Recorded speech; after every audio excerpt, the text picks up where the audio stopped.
Vamos primero con unas preguntas generales. Don José, ¿dónde se ubica en el espectro político? A la derecha. Ok, enumere sus tres primeras acciones que tomaría en caso de ganar la presidencia.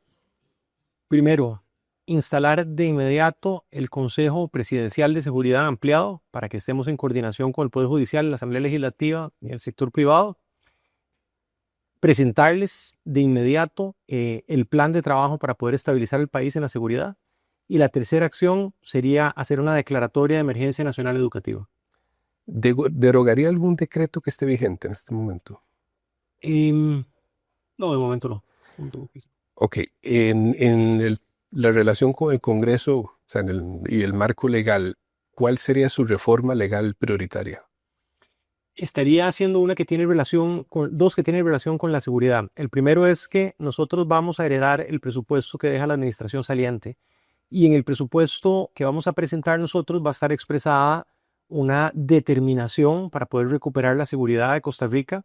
Entonces tenemos que pedir la aprobación de ese presupuesto que lo solicita el Ejecutivo y lo aprueba el Legislativo. Y luego una triangulación con el Poder Judicial y con la Asamblea que tiene que ver con poder bajar la puerta giratoria en donde muchos de los delincuentes son apresados y por una serie de razones salen y eso implica una reincidencia que tanto para femicidios como para, digamos, otro tipo de delitos, incluso gatilleros, se ha tornado muy complejo y esa sería la primera reforma que deberíamos hacer, que las personas que tienen estos antecedentes permanezcan en prisión.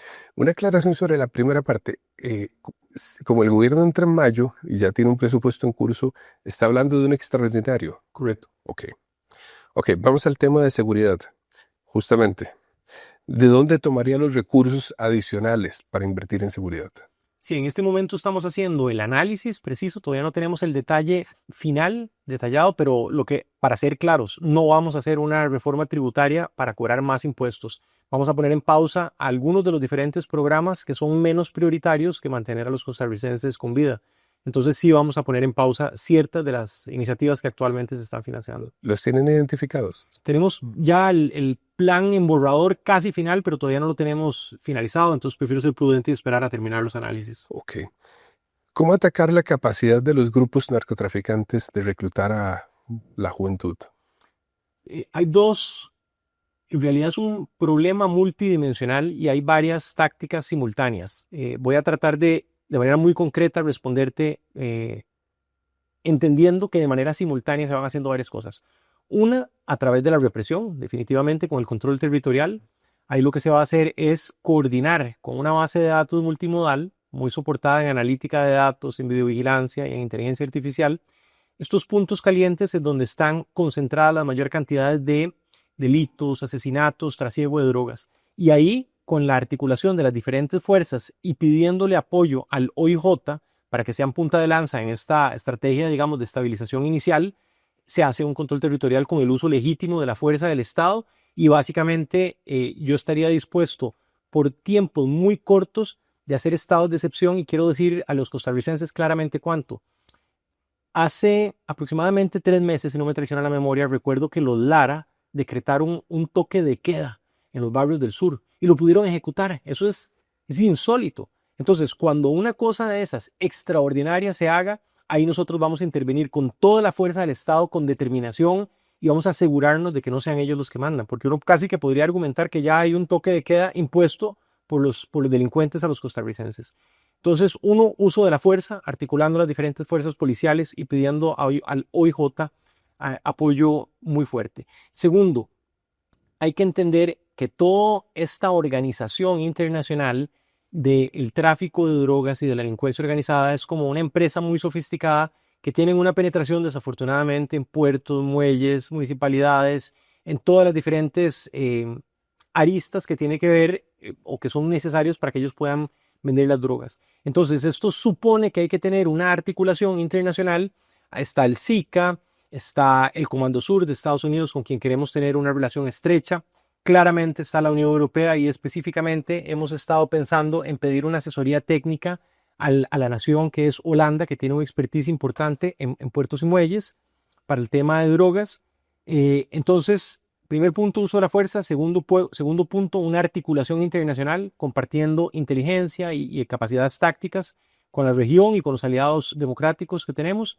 Y el tercer punto, que es en donde he trabajado toda mi vida, es el tema de la prevención, entendiendo que esto es más lento, esto no va a tener el efecto inmediato disuasorio, pero si uno invierte en deporte, cultura, educación de calidad, empleabilidad, valores y proyecto de vida, uno puede asegurarse que estos jóvenes no van a llegar a su adolescencia y a su vida de adultos jóvenes con las condiciones tan limitadas que tienen ahora por el desastre educativo que tenemos, en donde desafortunadamente salen graduados de la secundaria y los informes que emite la Universidad Nacional nos dejan saber que no tienen lectoescritura atribuible a un niño de segundo grado de primaria. Por supuesto, no hablan inglés y por las dificultades que han tenido entre la salida de Omar Dengo y el Ministerio de Educación, el equipamiento tecnológico está guardado en las bodegas de mudanzas mundiales. Entonces, ese tipo de cosas no ayudan y hace falta cosas tan sencillas como, por ejemplo, poner iluminación en las comunidades para que puedan practicar deportes en la noche, que la infraestructura deportiva de escuelas y colegios pueda ser utilizada por los jóvenes en zonas de alto riesgo social, en lugar de que a las 2 de la tarde que termina el curso lectivo lo cierren y le ponen un candado y eso no se puede utilizar. Entonces, repito, uso de la fuerza, articulación con las naciones y alianzas internacionales, compartiendo información de inteligencia y táctica.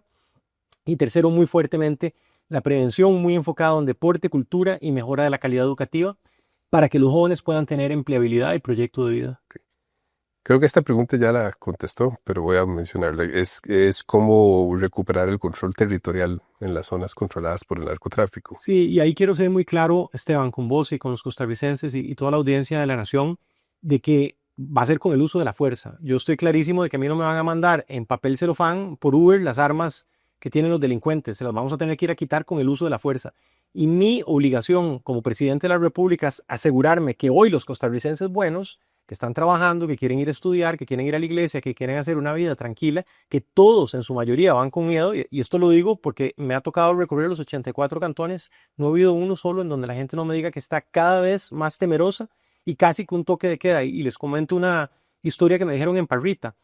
Estábamos en un evento con unas bandas juveniles y un partido de fútbol en donde me decían que después de las 4 de la tarde, si los muchachos no empiezan a irse, porque además no hay transporte público, empiezan a caminar, como a las 4:30 llegaban los pandilleros y los sacaban a balazos o machetazos. Esa historia es inaceptable para una sociedad democrática. Entonces, sí vamos a usar el uso de la fuerza y sí vamos a asegurarnos que los que mandan sean las personas decentes, la ley, los policías, y que ningún muchacho que viene saliendo de la escuela tiene que ir corriendo a la casa porque sabe que lo van a asaltar o que los papás estén, ¿verdad?, cortándose la respiración de no saber si su hija va a venir violada o no. O sea, quiero ser enfático en decir que nos vamos a asegurar, y esto es de vida o muerte para este país, y vamos a hacer todo el uso de todas las herramientas legales, institucionales, tácticas, para que los que tengan miedo sean los maleantes y los delincuentes y no nosotros, como estamos viviendo ahora. ¿Y cómo combatir la infiltración del crimen organizado en los cuerpos policiales?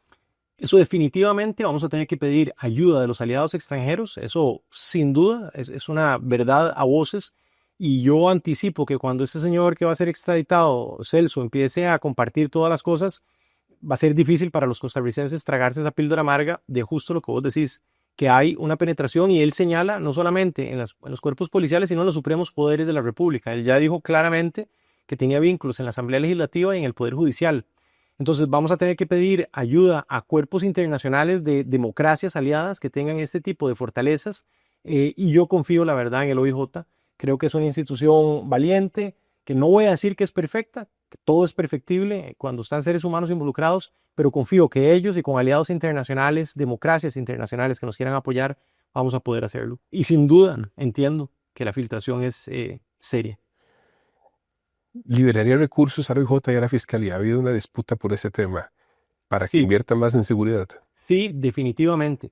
Y la pregunta más bien es, ¿cómo un presidente que está enfrentando la coyuntura en donde tenemos el peor registro de asesinatos, que solamente va creciendo mes a mes, de delincuencia organizada, cómo un presidente va a no atribuirle todos los recursos requeridos a las fuerzas que puedan garantizar la seguridad? Para mí eso es inexplicable. Y además vetar la posibilidad de que se hicieran allanamientos fuera de horario de oficina. Son decisiones casi imposibles de entender si uno parte de la buena fe. Y la respuesta en Avanza es que sí, definitivamente van a tener todos los recursos, toda la disponibilidad y la viabilidad política a uno para hacer todo lo que se necesite para que la seguridad se recupere en esta nación. Ok. Pasemos a educación. ¿Cómo revertir los bajos resultados en educación? O sea, ¿cuál sería la instrucción para el eventual ministro de Educación? Ok, me gustaría desarrollar varios puntos. ¿Puedo decir varios pasos o es una bala de plata nada más la que se ocupa? Bueno, si gusta, entonces o sea, las siguientes preguntas se las digo, Y me permitís desarrollarlo. se Es que las es un tema adelanto complejo y con una sola no puedo para hacerlo. ver si las contesta de una vez o vamos una por uno. La De acuerdo. otra sería sobre el 8% del PIB. Em, la otra sería sobre las brechas tecnológicas. Ok. Entonces, no sé si prefiere hacer una sola Sí, respuesta. voy a tratar de argumentarlo rápidamente. Uno, hay que hacer una declaratoria de una emergencia nacional educativa para poder asignar todo el respaldo administrativo, institucional y además involucrar en la implementación de una hoja de ruta técnica que no sea con demagogia, que no sea con improvisación, que no sea con populismo o con politiquería, que para poder atender esta emergencia nacional se involucre, por supuesto, el Poder Ejecutivo, hay que tener los representantes de la Asamblea Legislativa, vamos a involucrar a la empresa privada, a las iglesias, a la academia, y le vamos a pedir a la OCDE que por favor sea un acompañante técnico y un garante de que esta hoja de ruta se vaya implementando sobre gestión basada en evidencia, sin estar bateando o haciendo un tiro al aire. Yo recuerdo, por ejemplo, que los gobiernos del PAC hacían alianzas con Cuba. Yo quiero hacer una alianza con Estonia y con Finlandia, con naciones que realmente nos van a permitir tener la mejor calidad educativa posible. Inmediatamente después lo que vamos a hacer es pasos muy concretos. Uno, hay que reparar la capacidad de evaluación de logro educativo, que eso lo quitó el PAC desde el 2018 y no hemos logrado ponerlo. Sobre la base de la plataforma tecnológica Saber, vamos a poder tomar decisiones basadas en evidencia y se van a hacer una propuesta de medidas correctivas basadas en datos, en donde muy probablemente vamos a tener que hacer una cruzada nacional de lectoescritura, involucrando maestros pensionados, universidades, el INA, le vamos a pedir ayuda también, sector privado, porque hoy los muchachos están sin esas mínimas capacidades. Hay que hacer un esfuerzo nacional de bilingüismo y esto es particularmente importante para las zonas rurales y costeras que dependen del turismo y ciertas zonas que están relacionadas con las zonas francas. Y eso lo queremos hacer con alianzas público-privadas, con un uso intensivo de la tecnología. Ya lo he podido hacer en muchos proyectos personales en Guanacaste, en Occidente. Vamos a promover que haya una adecuación de la educación con lo que demandan los sectores dinámicos de la economía, muy específicamente poniendo el énfasis en educación técnica y en particular, en mi humilde opinión, la mejor herramienta educativa que tenemos es la educación dual, que hoy está detenida por las trabas que han puesto los sindicatos del INA para poder fondearlos a través del mecanismo 21 bis que se había creado. Finalmente, muy importante, Esteban, hay que tener solidaridad y entender que hay muchas familias de recursos más limitados que si no se les da apoyo en transporte educativo, comedor estudiantil, becas de Avancemos y hogares conectados, se puede restringir la posibilidad de que puedan permanecer en el sistema educativo. Entonces, estos programas son sumamente importantes. Y a través del INA, universidades, hay que hacer un proceso que prepare a la población para poder enfrentarse a esto de la inteligencia artificial. El término en inglés es reskilling, que se diría como reentrenamiento o certificaciones, acreditaciones cortas, para que puedan incorporar esas tecnologías disruptivas, sean más productivos y no sean desplazados por la automatización. Eso es sumamente importante. Y terminaría con una variable que muchas veces me dicen que es más idealista o cualitativa y a mí me parece que es fundamental, que son los valores. Es trabajar fuertemente con las clases de cívica y los padres que deseen recibir educación religiosa que tengan la posibilidad voluntaria de recibirlo. Me parece que es muy valioso, yo soy creyente, pero entiendo que es una opción voluntaria, lo vamos a promover como una manera de desarrollar los valores en los jóvenes. Creo que el 8% del Producto Interno Bruto tiene que verse de la siguiente manera. El 8% con el tamaño de la economía, si esa economía son $100, es diferente al 8% si el tamaño de la economía son $200. Hay que ver el dato absoluto. Entonces, dependiendo de cuál es la situación macroeconómica que nosotros tenemos, yo entiendo que vamos a tener que hacerle frente a una crisis absoluta de inseguridad. Esa va a ser la prioridad A1 y después la prioridad A2 va a ser la educación. Entonces, lo que vamos a tratar es de ver cómo ser más eficientes con alianzas público-privadas, usando intensivamente la tecnología y tratando de que recursos que se han usado de una manera desastrosa, como por ejemplo en el DIE y en las juntas administrativas, que ya tienen en las cuentas depositados muchísimos fondos y no se usan por burocracia, por negligencia, por mala administración, eso se puede aprovechar. Adicionalmente, hay que decir que, por ejemplo, el INA, mi entendimiento es que tiene una cifra que supera ya los $300 millones subutilizados para el mecanismo de las becas 21 bis, que permite tercerizar las capacitaciones y además financiar la educación dual, que es la más efectiva de todas las herramientas. Entonces creo que hay muchas ineficiencias Y los que no creen esto, hay unos gráficos que son muy reveladores de los informes de la OCDE sobre las pruebas PISA. Y recuerdo que era en el año 2018, si no me traiciona la memoria, en donde se estaba llegando al más alto pico de inversión pública y en la más baja calidad de, digamos, demostrada en las capacidades cognitivas de los jóvenes. Esto lo digo porque no es cierto que a más gasto necesariamente hay mejor inversión. Tiene que haber eficiencia, tenemos que promover uso de la tecnología, alianzas público-privadas. Y si bien yo soy un apasionado de la educación y llevo 25 años trabajando en este tipo de cosas, entiendo que hoy la prioridad es que esta matanza de costarricenses se detenga y ahí vamos a tener que dar la prioridad porque ¿de qué le sirve a un tico muerto tener educación dual? Y la respuesta es que de nada. Ya mencionó algo, pero ¿cómo cerrar la brecha tecnológica en el sistema educativo? O sea, incluso dentro del sistema público hay algunos que tienen acceso y hay muchos que no tienen. Sí, eso es un gran conflicto burocrático y tiene que ver, primero, con la mala coordinación que ha habido por culpa del MEP, porque la gente incorrectamente culpa a Sutel y Fonatel y la culpa es del MEP. El MEP había solicitado en una licitación que le pidió a Fonatel una serie de equipamiento y de conectividad. Y por la mala coordinación del MEP, eso se entregó de una manera muy ineficiente y sumamente desordenada. Y adicionalmente, luego vino la administración actual y se peleó con la Fundación Omar Dengo. Entonces, los de Fonatel estaban empantanados y ahí se quedó un enredo burocrático.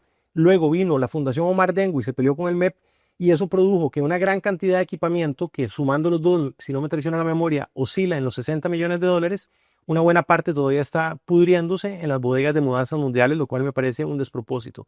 ¿Qué es lo que te quiero decir? Sí hay dinero, ha sido muy mal administrado por incompetencia y por burocracia, y para poder resolverlo lo que se necesita es tener la información precisa del Ministerio de Educación para ver a dónde hay que resolver la conectividad que se puede hacer con los programas de Fonatel y a dónde hay que dar el equipamiento. El equipamiento se puede hacer con presupuesto del MEP y también se puede hacer con presupuesto de Fonatel. Hay plata que ha sido mal administrada y los que pagan son los jóvenes. Ok. Pasemos a la parte económica y fiscal. Empecemos con el tema fiscal. ¿Derogaría, reformaría o crearía algún impuesto con algún propósito específico? No, nosotros no haríamos impuestos nuevos. Me parece que ya la carga tributaria que soporta la iniciativa privada de los ciudadanos para el sector público es muy alta. Y cuando uno se pregunta para qué dan esos impuestos, si los papás quieren mandar a sus chiquitos a que aprendan inglés y no les hagan bullying, tienen que volver a pagar educación privada. Si tienen miedo en sus barrios porque están con inseguridad, tienen que acudir a la seguridad privada. Si a la mamá o a la esposa le da una piedra en la vesícula y tiene que salir soplado al seguro de salud, tiene que ir a la salud privada. Entonces se ha pagado mucho a cambio de lo cual dan servicios muy malos en términos de calidad. Lo que sí haríamos es redireccionar algunos de los recursos que se habían dirigido inicialmente a la seguridad y luego pasaron a Caja Única del Estado. Por ejemplo, el impuesto de la caja de bananos, los impuestos de los casinos, los impuestos de las cédulas jurídicas, se me escapa el nombre, de las sociedades, de las personas jurídicas. Eso debería ser utilizado única y exclusivamente para poder atender la delincuencia organizada y los proyectos de seguridad, así como facilitar el mecanismo que el ICD tenga para que todos los bienes que incauta de los narcotraficantes y los delincuentes puedan rápidamente ser utilizados en equipamiento para la policía o en proyectos preventivos. Ese redireccionamiento interno sí estamos dispuestos a hacerlo, sobre todo priorizando primero, definitivamente, seguridad, inmediatamente después educación.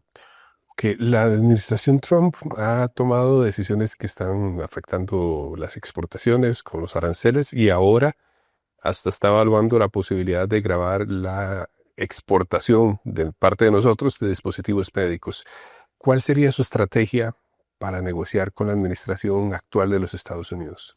Son algunas medidas que se pueden hacer internamente y algunas medidas diplomáticas. Las medidas diplomáticas, todas las personas que son especialistas, lo que se sabe es que hay que hacer lobby, que la figura del señor Marco Rubio es una persona clave con la que hay que establecer con él y con su entorno un diálogo, y existen diferentes mecanismos con los cuales uno puede ir, digamos, abriendo oportunidades para que Costa Rica pueda posicionarse como una nación que no sea sujeta a este tipo de aranceles que acabas de mencionar. Y sí existe la posibilidad, ya he tenido algunas conversaciones con especialistas en lobby y me han dado, digamos, cuáles son las opciones. Y eso es a través del entorno del señor Marco Rubio y posteriormente después a través del lobby que se puede hacer en Washington. Y hay una posibilidad real. Adicionalmente, uno puede hacer una serie de medidas acá. Por ejemplo, la política monetaria hoy está afectando directamente a la agroindustria exportadora, al turismo, a los exportadores de software y a ciertas zonas francas asociadas a la inversión extranjera directa. Y hay una política directa. Otra política importantísima es todo lo que tiene que ver con la carga regulatoria, que es un costo altísimo para todos estos productores. Ahí Costa Rica puede incidir en reducir esa maraña legal que nos está asfixiando a todos. Los costos de la energía. Nosotros estamos abiertos a la apertura del mercado eléctrico para bajar esos costos de una manera importante. Los costos de acceso al crédito para todos los que producen y exportan. Costa Rica tenemos 3 bancos públicos, o sea, me refiero a, es un estatal y 2 públicos, el Banco Popular, Banco Nacional, tenemos el Banco de Costa Rica, adicionalmente esta banca de desarrollo. Y muchas veces acceder a estos créditos es sumamente difícil y las tasas de interés compiten vis a vis con la banca privada, que es una banca comercial de consumo. Acceder a crédito competitivo es otra manera de poder bajar los costos de una manera importante. Obviamente, mejorar los flujos vehiculares y bajar el caos vial que tenemos, eso también reduce los costos de logística que inciden al final en la matriz de costos. Y finalmente te diría que algo fundamental y que es casi que la principal razón por la que hemos logrado tener tanta inversión extranjera directa es el talento humano. Y ahí este desastre educativo que mencionábamos antes, si no se resuelve, cada vez más va a ser Costa Rica menos atractivo porque por los costos de las cargas sociales somos muy caros compitiendo con otras naciones en la región. Y la última idea que te terminaría diciendo es que estamos explorando muy seriamente, tal y como fue sugerido por la OCDE y por el ex director del Banco Central, el economista don Rodrigo Cubero, que respeto mucho y admiro, que él sugería que se pasaran las cargas parafiscales de cargas sociales sin tocarlos de la caja, que es pensión y salud, que esas se pasaran a poder ser atendidas en el presupuesto nacional de Hacienda. Eso reduce los costos de contratación y hace más posible que la gente en el empleo formal sea contratado. Entonces, repito, uno, diplomacia directamente con el entorno del señor Marco Rubio, hay varias caminas y tácticas que se pueden seguir, y luego es una agenda de competitividad y reducir los costos de producción que aquí en Costa Rica se nos han ido para arriba tremendamente. El sector turismo que se está quejando mucho, sobre todo por el tipo de cambio y ahora también por la inseguridad. ¿Cuál podría ser la estrategia para evitar la pérdida de empleos en este sector? Primero quiero decir que el turismo me parece un sector fundamental. Me parece que llega, si uno ve los datos del Banco Central, estamos cercanos al 11% del Producto Interno Bruto en actividad económica directamente asociada a esta industria. Es absolutamente fundamental. Y el turismo, la gente equivocadamente cree que se trata nada más del hotelero, pero es el que encadena al transportista, el que encadena al agricultor, el que encadena al profesor de surfear, al de la sodita. Es decir, hay un archipiélago de actores económicos que se nutren y eso es importante que el país lo entienda. Medidas concretas. Uno, hacer una campaña de sensibilización y de cultura para que Costa Rica entienda todo lo bueno que aporta el turismo, porque me parece que somos muy ingratos con ese sector tan importante. Segundo, definitivamente la política monetaria. Ahí hay que tener cuidado porque tiene que tener la independencia, en eso yo creo, en la necesaria independencia del Banco Central, pero nosotros pensamos que hay 2 objetivos. Al primero se le da mucho énfasis, que es mantener las metas de inflación, pero el segundo es cómo usas todos los activos productivos que tenés en tu economía para avanzar hacia el empleo pleno. Esos 2 deben ser igualmente importantes. No solamente la inflación, sino generar empleo. De manera tal que todas las decisiones del precio del dólar puedan hacerse tomando en cuenta ambas variables. Y el dólar al final es un bien y servicio que tiene que definirse por mercado. No puede ser artificialmente, digamos, depreciado o sobrevalorado como es actualmente el caso. Y yo estoy seguro que hoy, por ejemplo, Costa Rica compite contra otros destinos como Colombia. Costa Rica se apreció como un 28%. Adicionalmente, Colombia hizo una depreciación que me parece que anda por el umbral del 13% y solo por diferencial cambiario tenemos casi 40% de diferencial en precios y obviamente los turistas se van para allá. El tema de la seguridad, como diría, ahí vamos a ir a hacer una raya en la arena y aquí a Costa Rica o sea, yo les prometo a los costarricenses que van a ver un presidente que va de primero en el batallón y vamos a asegurar que la seguridad va a llegar. Yo no digo que va a ser fácil ni que va a ser sutil, va a ser con el uso de la fuerza y vamos decididos a hacerlo. Y el sector turístico, por ejemplo, hice una gira a Guanacaste en la primera semana de octubre y me estaban explicando los pequeños comercios en Tamarindo que ya están teniendo que pagar peajes, como pasaba en Tegucigalpa o en San Salvador. Eso es inaceptable y con el uso de la fuerza vamos a asegurarnos que eso se acabe de inmediato. Y entonces ellos obviamente van a poder sentir ese cambio, pero adicionalmente hay otras medidas importantísimas. Esa industria en particular necesita que la población trabajadora tenga algunas destrezas como el bilingüismo, habilidades blandas, que manejen cursos técnicos de habilidades, por ejemplo, como en alimentos y bebidas, tours ecológicos. y la articulación que ha habido con el INA y con los colegios técnicos ha sido sumamente ineficiente. Muchas veces el INA no entiende la estacionalidad de estas industrias, entonces no le importa que el muchacho salga graduado en octubre cuando lo que se necesita es que esté en enero en la temporada alta o en diciembre, por decirte algo. Ese tipo de coordinaciones son muy importantes y ahí la formación dual es particularmente buena. Yo invito a los costarricenses a ver el caso de éxito que han hecho en Reserva Conchal, allá en Santa Cruz de Guanacaste. Es un ejemplo perfecto de lo que debería pasar en todas las playas y en todos los hoteles de Costa Rica. Y adicionalmente hay que darles también acceso al crédito. Muchas veces, como digo, la banca pública está compitiendo con la banca privada y tiene que traducirse eso en una concepción de cómo dar un capital competitivo para que tengan liquidez y se estimule el tejido productivo. ¿Está de acuerdo con la forma en que el Banco Central ha manejado la política de cambio? No, como decía, creo que eso ha estado revaluado de manera artificial y eso le ha quitado competitividad a la agroindustria exportadora, al turismo, a los exportadores de software, a toda la gente que está asociada a la inversión extranjera directa y zonas francas, y además con el tema de las tarifas de los aranceles que mencionabas de Estados Unidos nos ha generado grandes problemas. Y en casos como el arroz, eso claramente privilegió a los importadores, pero ese diferencial cambiario, en lugar de beneficiar al consumidor con precios más baratos, no lo bajaron. Por el contrario, según los datos de INEC, si no me equivoco, ha subido 6,3%, de manera tal que estamos en el peor de los dos mundos. Destrozamos a los productores de arroz nacionales y se encareció el producto para los consumidores. Hay un eterno tema que es el de la diferencia entre el régimen Definitivo. definitivo y el régimen de zonas francas. Nadie está planteando eliminar los beneficios de las zonas francas, pero ¿cómo hacer para que el régimen definitivo, o sea, la industria local, el comercio local, pueda tener tasas de crecimiento similares a las del sector de zona franca? Hay varias medidas concretas que voy a puntualizar. Uno, mejorar la política monetaria definitivamente ayudaría en ciertos sectores como la agroindustria exportadora y el turismo, que son sumamente importantes, y los exportadores de software. Dos, bajar esta maraña regulatoria terrible que tenemos. Ahí nosotros queremos promover una revolución del gobierno digital y, como decía, en lugar de fijarnos en Cuba como se fijaban los del PAC, nosotros nos queremos fijar en Estonia y en Finlandia con innovación y con tecnología. Y ahí lo que queremos es que todos los trámites estén a un clic de distancia, sean mucho más sencillos. La ventanilla única de trámites que tienen en las zonas francas, que es fantástico, eso queremos hacerlo nosotros para el régimen definitivo. Los precios de la electricidad son terriblemente altos en Costa Rica, por eso estamos apoyando la apertura y además vemos con muy buenos ojos a los productores que generan electricidad con fuentes renovables, limpias y que son más baratos, eso lo vamos a estimular también.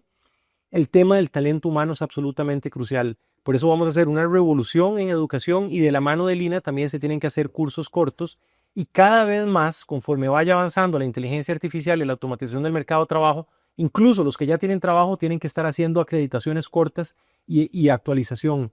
Me parece además que hay oportunidades que están ahí pendientes que se pueden aprovechar.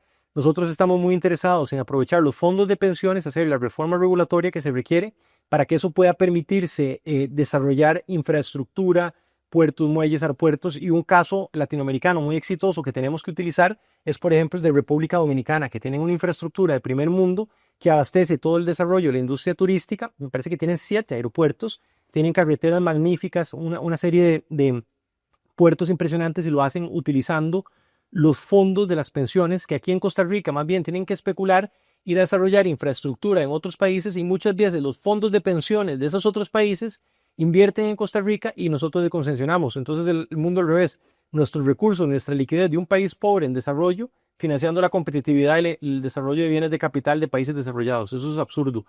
Otra idea para que crezca la economía de manera muy vigorosa, y siempre le doy el mérito intelectual a la Cámara de Construcción. Don Alfredo Bolio fue el que me presentó esta idea, me pareció fantástica. Ellos tienen una propuesta para poder hacer una construcción de vivienda y muy enfocada en la primera vivienda de los jóvenes, que muchas veces no son pobres, entonces no califican para el bono de vivienda que da el gobierno, pero tampoco tienen los recursos aún para una hipoteca tradicional en la banca comercial. Esa franja de, digamos, de clase media y de jóvenes en su primera vivienda, si se financia de nuevo con los fondos de los bancos públicos, genera una dinamización increíble porque contratas ingenieros, arquitectos, maestros de obras, transportistas, depósitos de materiales, los constructores, mucha mano de obra no calificada, los que ponen el gypsum, la ventanería, los techos. Eso genera un enorme movimiento en la economía de los países y eso definitivamente lo queremos promover. Y adicionalmente, otra manera indirecta de dar competitividad y poner la economía a caminar es promover que Hacienda le gire todos los fondos de la legislación 8114 a las municipalidades para que en primer trimestre, idealmente, del año puedan empezar a ejecutar todas las obras vecinales y todas esas arterias que muchas veces se pegan con las vías nacionales. Eso no solamente genera mucha construcción y mucho movimiento y ya genera dinamismo económico, sino que le da competitividad, por ejemplo, a todo el turismo rural y a todos los agricultores de las zonas rurales que se les van destartalando los camioncitos cuando van sacando su producción desde esas zonas. Entonces hay un conjunto bastante amplio de medidas concretas que vamos a promover. Y vamos justamente al tema de la movilidad. Son dos preguntas, la primera es sobre el tren y la otra es en términos generales. Pero entonces, yo sé que ya mencionó varios temas, pero dos medidas puntuales para resolver el colapso vial. Primero, una que nosotros estamos viendo con muy buenos ojos es lograr en tantos cantones y tantas vías como sea posible garantizar que hayan vías exclusivas para los buses que tengan un transporte rápido 24/7, y una muy fácil de verlo es el que sale desde el puente Juan Pablo II y va hasta La Juela. Si esa vía únicamente para buses empieza a hacerse, los buses son seguros, son cómodos, se asegura que tengan horarios permanentes, eso va a generar un estímulo para que la gente pueda empezar a considerar no usar su vehículo y se va en bus de ida y venida cuando tiene que llegar a esos lugares. Otra medida muy importante es los trenes. Por ejemplo, actualmente nada más se usa el tren en la mañana y en la tarde. Si eso empieza a hacerse con horarios mucho más amplios, que gente tenga más alternativas y fines de semana también, y además se mejora la comodidad del tren y se garantiza la seguridad, eso definitivamente va a darle una alternativa también opcional. Hay que estar muy pendientes de que por los problemas tarifarios que están teniendo todos los vehículos, todos los buceros, están a punto de cerrarse, si no me traiciona la memoria, me parece que una cifra cercana a las 100 rutas. Eso sería una debacle, porque entonces la única medida que le quedaría a la gente son los taxis piratas o Uber, y eso simplemente estimula que más personas anden en vehículos en lugar de transporte público y sería desastroso. Y hay otras alianzas que por lo menos parcialmente pueden mitigar un poco el colapso vial, y es lograr con inteligencia artificial, analítica de datos y plataformas en alianza, por ejemplo, como Waze o como la de Uber, que se pueda hacer semáforos inteligentes, en donde ahí de 1 segundo, 2 segundos, 3 segundos se van ganando pequeñas fracciones de tiempo y de alguna manera lo aumentan. Y por ahí tendríamos esas medidas concretas. Sobre el tren eléctrico, ¿apoyaría el sistema de tren eléctrico, ya sea el actual o el anterior, y apoyaría que el Estado aporte una parte ya de la operación mediante un subsidio? Hay una medida intermedia muy interesante que me han dado en Canatrans, que estamos estudiando, que son buses eléctricos que transcurren sobre los rieles del tren. Es una medida que me parece que tiene como un 75% menos de costos que los trenes tal y como están concebidos. Y si uno hace un análisis de costo-beneficio y de la rapidez, los especialistas me han indicado que se requieren como entre 18 y 24 meses para poder tenerlo funcional. Esa me parece que es una medida que puede solventar el tema del transporte, que nos hace incurrir en menos gastos.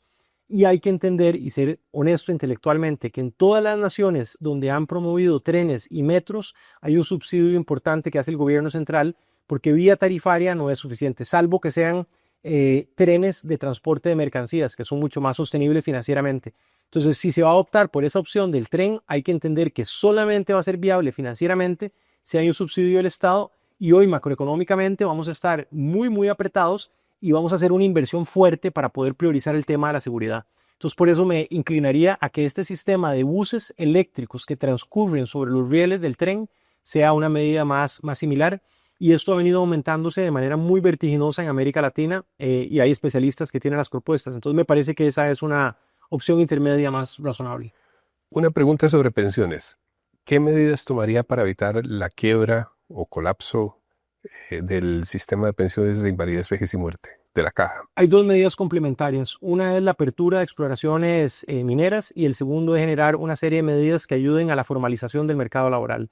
Nosotros sí estamos abiertos a poder identificar cuáles son las mejores prácticas ambientales que nos permitan extraer el oro que hay en Costa Rica, minimizando las externalidades ambientales tanto como sea posible, y dar la prioridad a ese uso de ese bien mineral que tiene el país, principalmente para seguridad y para las pensiones. Y el segundo es la exploración del gas natural. Estoy muy claro que hay un lineamiento constitucional que impide hacerlo en los parques nacionales, pero los especialistas nos han dicho que hay posibilidades a través del ICE de hacer una exploración en ciertas zonas aledañas que no están protegidas, y sí estaríamos abiertos a considerarlo, procurando usar las mejores medidas, las mejores prácticas para mitigar las externalidades ambientales, pero definitivamente me parece que es prácticamente imposible sostener las pensiones entendiendo la evolución demográfica, que si no me traiciona la memoria, en los datos del Estado de la Nación vi que ya para el 2052 somos una pirámide invertida, que hay mucho más viejitos que jóvenes, y por todo el desastre educativo que ha venido en las últimas administraciones, muchos de los jóvenes se perdió el bono demográfico, porque no tuvieron educación y entonces no entran al sector formal del mercado laboral, y hace que en su vida productiva no estén cotizando. Entonces no nos va a dar la matemática y por eso estamos con esa apertura. Y luego, para poder formalizar, lo que estamos pensando es reducir las cargas sociales siguiendo los requerimientos o las indicaciones del señor Rodrigo Cubero y de la OCDE para que se mantenga ciertamente las de seguro médico y pensiones de la caja, pero las parafiscales como el INA, como el INS, como FODESAF, se puedan pasar y garantizarse del presupuesto del Estado. Eso hace que si bien cada unidad productiva hace un aporte unitario menor, se amplía la base y el resultado es superavitario. Y definitivamente están todas las otras medidas que ayuden a que las empresas formales, y aquí Esteban, esto es muy importante decirlo, 9 de cada 10 empleos que se generan en Costa Rica se generan en la iniciativa privada y más o menos 95% son pequeñas y medianas empresas. Entonces, darles crédito competitivo con la banca pública, como decía, mejorar la carga regulatoria, mejorar el talento humano, como decía, bajar las cargas sociales les va a permitir a ellos poder tener más posibilidades de insertarse al sector formal del mercado laboral, lo cual significa que van a estar cotizando para las pensiones. Y ahí el elemento diferencial principalmente, o sea, hay una alta correlación entre más escolaridad y sobre todo tener destrezas técnicas y participación en el sector formal del mercado laboral. Entonces ahí el tema de la reforma educativa nos pega también. Ok, vamos a empleo. Es que usted se adelanta las preguntas, pero no, pero muy bien. Un funcionamiento sistémico. La siguiente pregunta era precisamente sobre los grupos excluidos del mercado laboral, ¿cómo reinsertarlos? Bueno, aquí tenés diferentes subgrupos o segmentos demográficos. Uno son las mujeres y ahí definitivamente una buena política de red de cuidado indudablemente sería una gran ayuda. Nosotros estamos de acuerdo en promover la legislación 4.3, que el PLN y todos los más a la izquierda lo enterraron. Y teníamos una propuesta muy interesante de poder tener una parte de los fondos que se estaban promoviendo para la capitalización del Banco Popular, que me parece que lleva como 30 años capitalizándose, que se pudiese utilizar en hacer una red de cuidado de primer mundo en una alianza público-privada con agencias especializadas y con gobiernos locales. Entonces ahí había un financiamiento muy heterogéneo de que te digo, de Banca Popular, que en realidad lo financia el sector privado. Con el aporte patronal. Con el aporte patronal, exactamente, que se pudiera redireccionar para hacer una red de cuidado de primer mundo, que es absolutamente fundamental, y eso de inmediato le abriría la posibilidad de participar a las mujeres. Por ejemplo, en las mujeres, sé que en el sector de los transportistas, para ser choferes de buses, hay una imposibilidad de que una cantidad enorme de mujeres puedan tener participación en esa rama de actividad, porque se les pide que tienen que tener un requisito previo de 2 o 3 años de una licencia B1, si no me traiciona la memoria, para poder tener la licencia de conductora de chofer.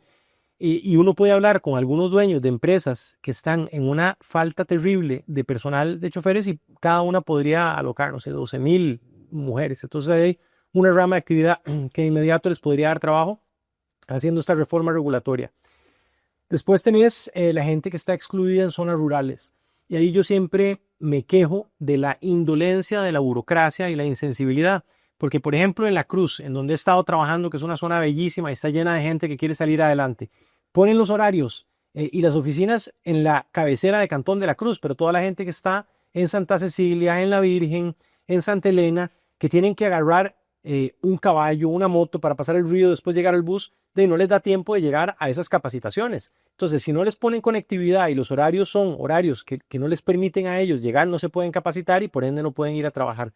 Entonces, ¿qué hay que hacer? A través de la conectividad y de darles equipamiento, estas poblaciones rurales excluidas y costeras podrían tener acceso a su formación que les da mayor empleabilidad, ya sea para emprender o para insertarse en el mercado de trabajo. Por otro lado, tenemos de una catástrofe educativa, Esteban, en donde, repito, para los costarricenses que tal vez no son tan fiebres como yo en el tema de la educación. Primero, el PAC quitó las pruebas de bachillerato de 2018 y no hay más exámenes. No hay manera de saber qué saben y qué no saben. Solo las pruebas PISA, que se hacen cada 2 años, y lo que dice la UCR, la Universidad Nacional. La Universidad Nacional nos dijo hace como 3 meses que de los muchachos que logran terminar la secundaria, que son la minoría, y se atreven a hacer esa prueba de admisión, como un 93% estaban saliendo y no podían tener el nivel de lectoescritura y fonética atribuible a un chiquito de segundo grado. Entonces, ahí el problema es que ya es masivo, porque es un servicio público universal que da el Ministerio de Educación y que es terriblemente deficiente. No saben inglés, no saben matemáticas, no saben ni leer ni escribir, no saben ni encender una computadora y además las computadoras están pudriéndose en mudanzas mundiales por las tonterías burocráticas que han hecho. Entonces, todos estos muchachos en una economía de servicios cada vez más afectada por la inteligencia artificial y la tecnología, ¿en qué van a trabajar? Si además tampoco tienen las habilidades blandas. O sea, lo que quiero decirte es que el tema del desempleo, si no hacemos una revolución educativa, va a ser un problema muy masivo. Y hoy el desempleo juvenil es casi 3 veces más alto que el desempleo normal. Y si vemos los desalentados, es un poquito más, es como 3,5 veces. Entonces, la revolución educativa que hay que hacer para que los muchachos al menos sepan leer y escribir, tengan los fundamentos aritméticos de matemática y tengan destrezas digitales en este mundo de inteligencia artificial, si no lo hacemos, vamos a tener una masacre en el mercado laboral y eso obviamente se conecta de nuevo con la inseguridad y la delincuencia. Y ni qué hablar de la frustración y los problemas de salud mental de jóvenes que no tienen propósito, no tienen proyecto de vida, no tienen ingresos y terminan metidos en malos pasos para poder poner pan en la mesa. Entonces, el MEP y el INA tienen que ser las dos turbinas para que la gente tenga capacidades y pueda trabajar o emprender. ¿Está de acuerdo con reducir las cargas sociales? ¿Cuáles y cómo sustituir el ingreso que éstas generan para diversas instituciones? Sí, sí estoy dispuesto y no tocaría salud y pensiones, que las mantendríamos en la caja tal y como están, pero sí pasaríamos el INA, FODESAF, el INAS, el IMAS y la capitalización del Banco Popular. Habría que ver cómo se reorganiza o se reordenan los fondos desde el Ministerio de Hacienda para poder cubrirlos. Me parece muy importante que sigan los fondos de FODESAF y del IMAS para el combate a la pobreza. Eso es absolutamente fundamental. Y para que tengan una idea, hoy el INA, por las trabas que hay atribuibles a la ley 21 bis, mi entendimiento es que tiene una cifra más o menos superior a los $300 millones subutilizados. Eso es una locura. Y es una cifra que va creciendo y creciendo. La última cosa que escuché, y no estoy seguro si lo realizaron, es que iban a redireccionarlo a Procomer para que pudieran ellos dar algún tipo de capacitaciones. Y de esos son fondos que se pagó de la iniciativa privada para que el INA diera educación técnica. Entonces ese tipo de ineficiencias y de fondos ociosos son los que hay que utilizar para poder dar este tipo de financiamiento. Y adicionalmente, muchos de los fondos de FODESAF van al régimen de pensiones no contributivas. Ahí es donde nosotros estaríamos dispuestos a hacer exploración de gas natural y aprovechar el oro que tiene Costa Rica con las mejores prácticas ambientales para poder inyectar esa riqueza a atender a la población costarricense.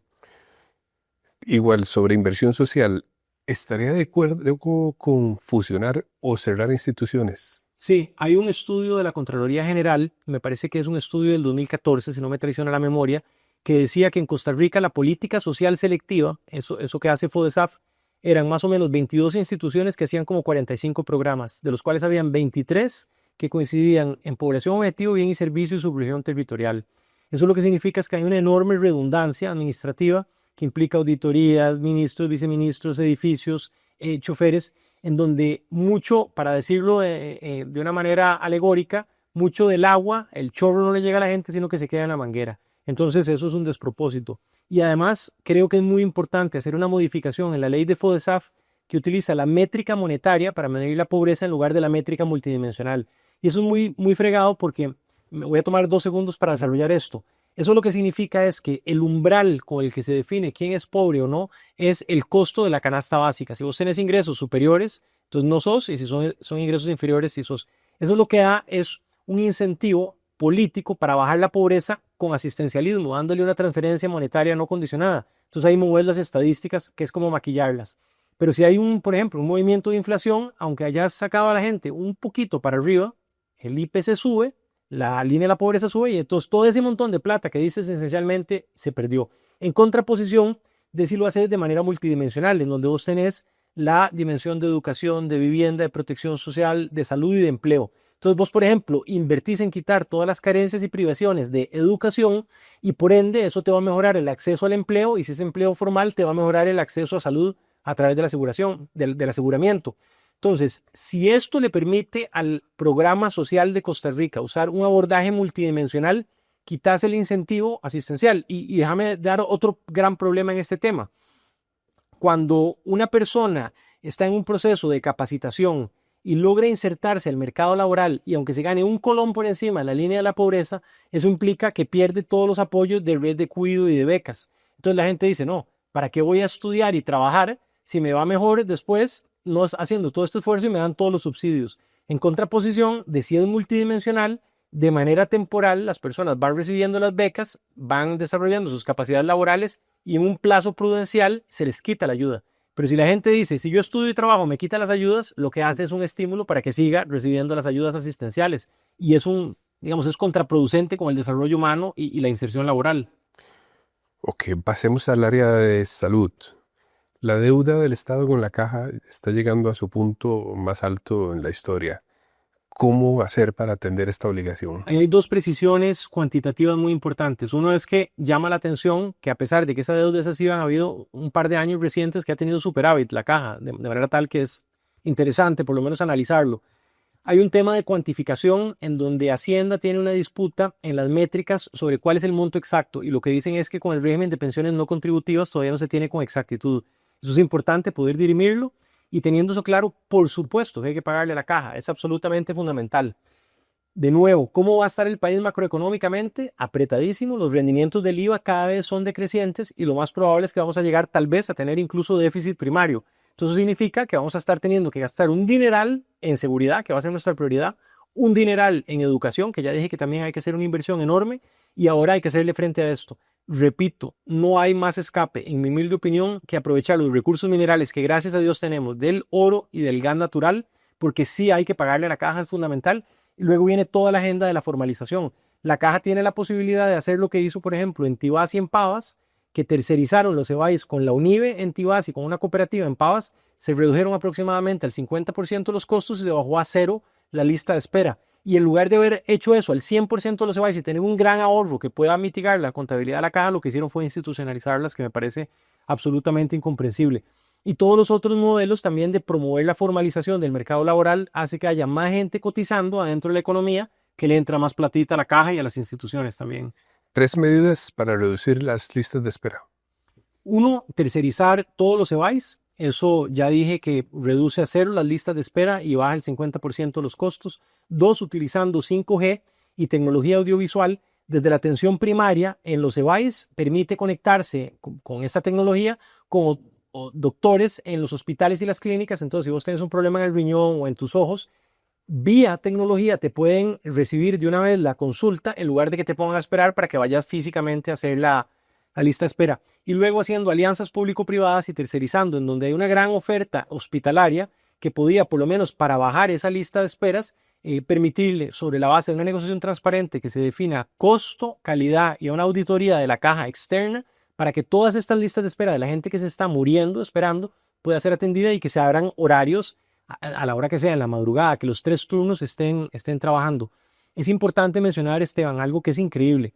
Costa Rica está en su peor crisis de asesinatos y delincuencia desde que esta república tiene datos y sin embargo fallecen prácticamente más personas en lista de espera al día que los que están matando a los delincuentes y los asesinos. Esto es una locura que no podemos permitir y las alianzas público-privadas sin duda nos permiten salir de este cuello de botella que tenemos. Ok, también hay un problema de especialistas, Sí. porque hay una ola de renuncias. ¿Cómo revertir este proceso? Definitivamente hay que revisitar esa decisión porque hay una correlación. Lo mismo pasa con el OIJ también.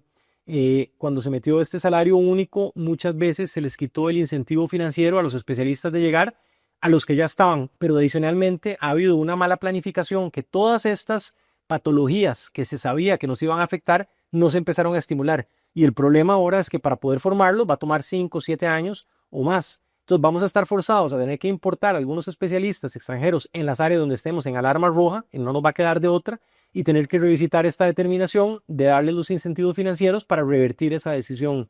Y lo otro que diría es que en el OIJ hay un problema similar y es muy grave, porque son especialistas con capacidades tácticas y de inteligencia que están siendo absorbidos en muchos casos por malos jugadores en la sociedad. Eso hay que pararlo de inmediato. Ok. La última pregunta en el tema de salud. La norma terapéutica del aborto impune. ¿Hubo un cambio reciente? ¿Está de acuerdo con ese cambio o preferiría la norma anterior o hubo otra? Yo estaba muy cómodo con la norma terapéutica, yo soy pro vida, esa es la primera parte de la decisión, en donde cuando esté en riesgo la vida de la mujer o la vida del niño, que se haga un conjunto de médicos que tomen la decisión y la tomen con el núcleo familiar, ahí yo estoy de acuerdo, pero yo soy pro vida y no quiero hacer nada que estimule la facilidad del aborto. Ok. En el tema del ambiente, ¿cómo manejar la tensión entre el desarrollo inmobiliario y la protección de bosques, humedales y otro tipo de reservas? Primero con planes reguladores y después entendiendo que el concepto de desarrollo sostenible tiene tres variables que tienen que tener una armonía y por supuesto es difícil. La armonía ambiental, claramente, yo tengo mucho amor por el mundo natural y crecí en una zona rural y realmente disfruto de la naturaleza con todo mi corazón. Pero entiendo que si no hay una variable social y una variable económica que sean consideradas, lo que suele suceder es que hay alto desempleo en las inmediaciones de la biodiversidad y depredan los recursos naturales y los destruyen. Y un caso muy evidente es el de Cruzita recientemente, que muchos, y yo me incluyo, apoyamos que eso no se hiciera y yo reconozco mi error con buena intención, pero con ignorancia técnica. Y ahora lo que vemos es un desastre, los subsuelos llenos de cianuro, prostitución, narcotráfico, delincuencia, y el oro está siendo robado por los coligalleros nicaragüenses que se llevan esa riqueza para ese país y destrozaron el ambiente. Entonces, uno son los planes reguladores en donde hay que apoyar a los gobiernos locales con la institucionalidad del Poder Ejecutivo para que puedan tener los estudios y eso se haga de manera eficiente y rápido y ahí pueda diseñarse cómo proteger las nacientes, las zonas de recarga, los mantos acuíferos, los humedales y demás, y también a dónde se va a poder permitir que haya explotación comercial, por ejemplo, en el turismo ecológico, en desarrollo inmobiliario. Tiene que haber desarrollo económico y empleo porque si no la gente en pobreza depreda los recursos naturales y hay que entenderlo, hay que tener un balance que no es fácil, pero hay ciertas industrias como el turismo ecológico, por ejemplo, como la pesca deportiva u otros que generan gran riqueza y mucho empleo con un incentivo financiero de cuidar la biodiversidad. Ese tipo de actividades hay que darle financiamiento, mejoras regulatorias, apoyo institucional para que la gente pueda trabajar cuidando la naturaleza. ¿Creen los efectos del cambio climático? He visto literatura muy heterogénea, una literatura que lo afirma categóricamente y otra literatura muy seria que lo desmiente.